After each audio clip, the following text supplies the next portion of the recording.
হাতে বাকি আর মাত্র কয়েকটা দিন, তারপরে বাঙালির শ্রেষ্ঠ উৎসব দুর্গোৎসব। আর এই উৎসবের আমেজের ছোঁয়া এসে পৌঁছানো মালদা শহরের সুভাষপল্লী এলাকায়। শুক্রবার খুঁটি পুজোর মাধ্যমে পুজো প্রস্তুতি শুরু হলো মালদা শহরের সুভাষপল্লী সার্বজনীন দুর্গোৎসব পুজো কমিটির। এবছর এই ক্লাবের পূজা ৪৯তম বর্ষে পড়ল। পুজোর থিম সাবেকিয়ানা। আজ অর্থাৎ শুক্রবার সকাল আনুমানিক ১১টা নাগাদ খুঁটি পুজো পর্বে হাজির ছিলেন স্থানীয় ২৩ নং ওয়ার্ডের কাউন্সিলর সুজিত সাহা সহ পুজো কমিটির অন্যান্য সদস্যরা। কত বছরে পড়লো পুজো? সুভাষপল্লী সার্বজনীন দুর্গোৎসব কমিটি আমাদের পুজো এবার ৪৯তম বছর পড়েছে। বলছি কি থিম করছো নতুনত্ব? আমাদের থিম এবার সাবেকি থিম।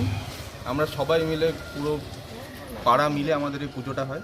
এবার ৪৯তম পুজো আমাদের ৪ দিন ৫ দিন পুজো আমরা আনন্দে একসাথে সবাই মিলে আমরা কাটাই।